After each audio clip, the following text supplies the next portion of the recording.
This is Newsmax TV. I'm Ashley Martella. We're happy to be joined by our friend and Newsmax contributor Dick Morris. He's in the studio with us. Welcome, Dick. Good to be here. Florida primary, particularly nasty among the Republican gubernatorial candidates, Bill McCollum and Rick Scott. Now, Scott had a hefty lead at one point. That's gone away now. McCollum up by 9 points. Why did that change, and can McCollum hang on to that lead? Well, it goes back to the 10 Commandments, thou shalt not steal. Scott and his company were involved in ripping off the taxpayers for $1.7 billion of Medicaid money. And he left the company with a golden parachute of $300 million of stock. And now he's using 50 million of it to convince us how honest he is.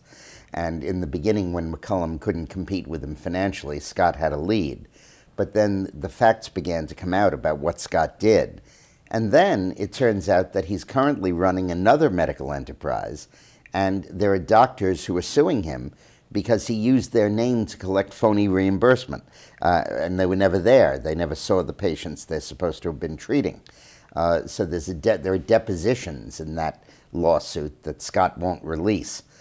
So I think that people are really getting the point. And he's now 12 points behind McCollum, thank goodness. All right, Real Clear Politics average shows McCollum steadily trailing Democrat Alex Sink. Now, if McCollum and Sink win their respective primaries, what would McCollum need to do to reverse this? Oh, I think McCollum will open up with a lead against Sink once the primary is over. I think you're just looking at the offshoot of the bitterness of the primary. This is absolutely one of the most bitter of all-time primaries because Scott is such an outrageous candidate, and he staked a lead over McCollum. And I think that you're looking at the failure to abide by the 11th commandment, Ronald Reagan, thou shalt not speak ill of a fellow Republican. And I think that McCollum is going to defeat Sink. Arizona Senate primary. John McCain has a comfortable lead still over former Representative J.D. Hayworth. Is there anything that could change in the next few days? Well, McCain is over 50, and with an incumbent, that's the key.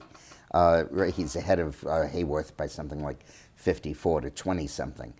He's not going to win by that much because most of the undecided goes against the incumbent. But it looks like he's coasting to a 7 or an 8 point win. All right, and in the general election race, the one everybody's watching in Nevada, Harry Reid versus Reid Angle. What's the latest on that? Well, you have to go back in history. On primary day, Angle was about 9 ahead when she got the nomination. Then Reid dumped $1 million of negative media, lying about her record, taking a quote from her where she said, I want to phase out Social Security and Medicare, and saying, see, she wants to eliminate Social Security and Medicare. Now, with that ad, she fell to 7 behind. And you know what Churchill said, a lie can make it halfway around the world before the truth gets its shoes on in the morning.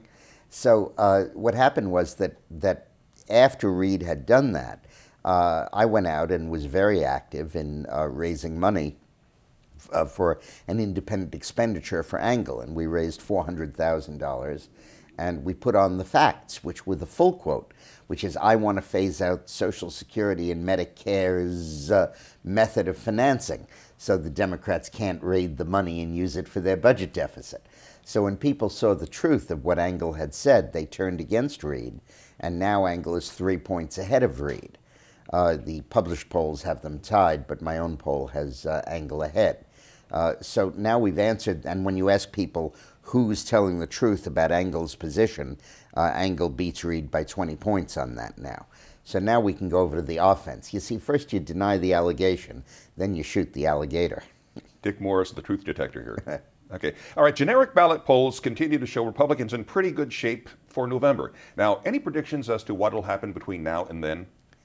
Well, it's hard to tell what events are going to take place, but you have to focus on what's not going to take place. The economy's not going to get any better, and the fundamentals of the deficit's not going to get any smaller.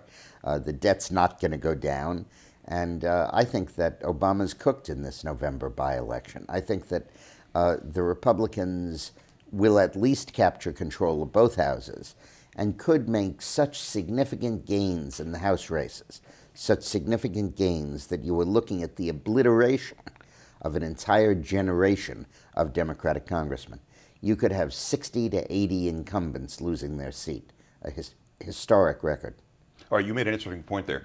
You were, of course, Clinton's advisor when he lost Congress in 1994, and Clinton actually kind of went to the middle there. You advised him to triangulate and so forth.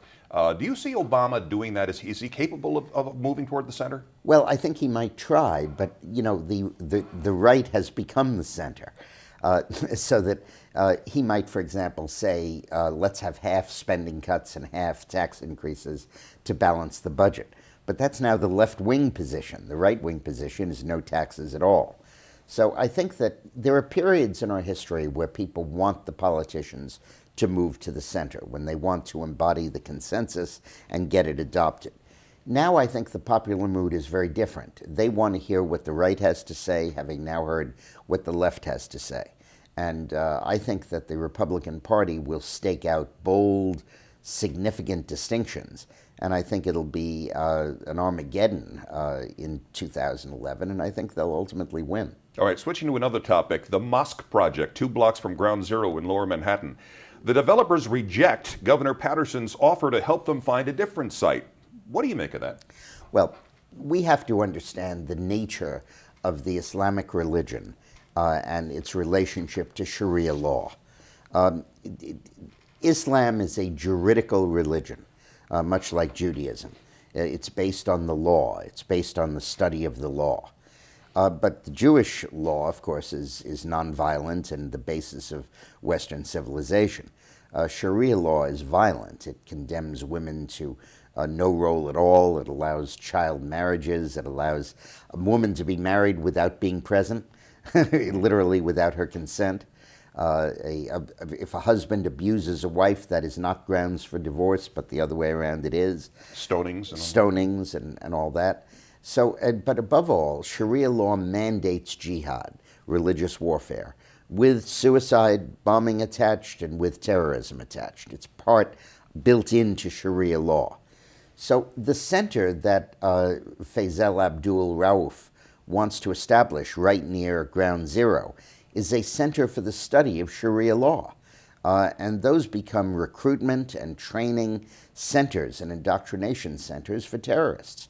You look at how the 9/11 terrorist was sheltered by mosques, or the Fort Hood shooter was encouraged by various Sharia mosques.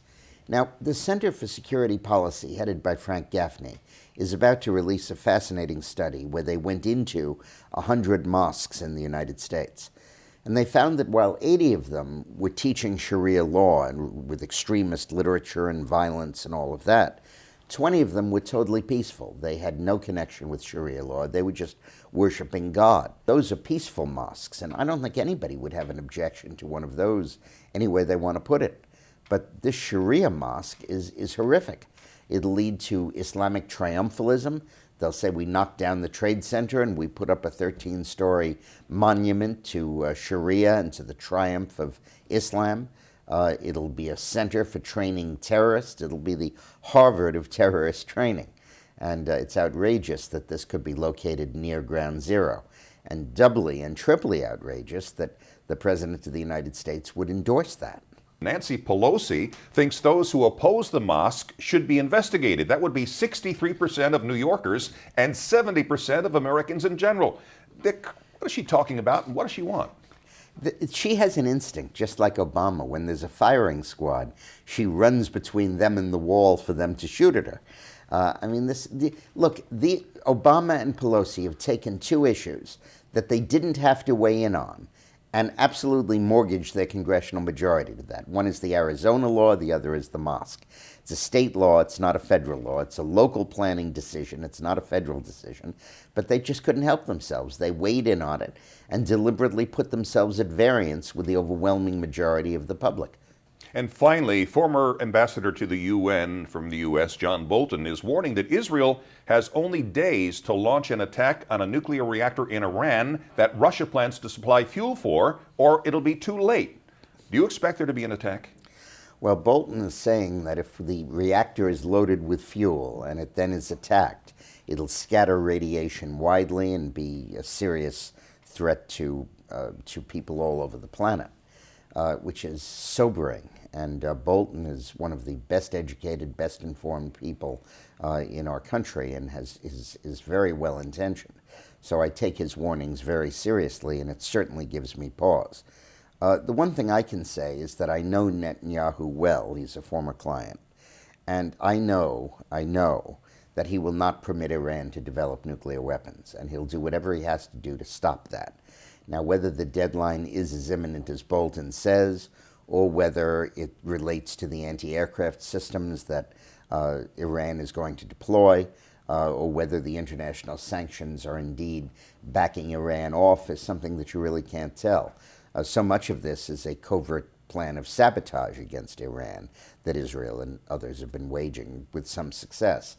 So I don't know. The crucial question for the United States is, if Israel does attack, will we resupply them? They could lose up to a third of their air force in that attack. It's a long flight.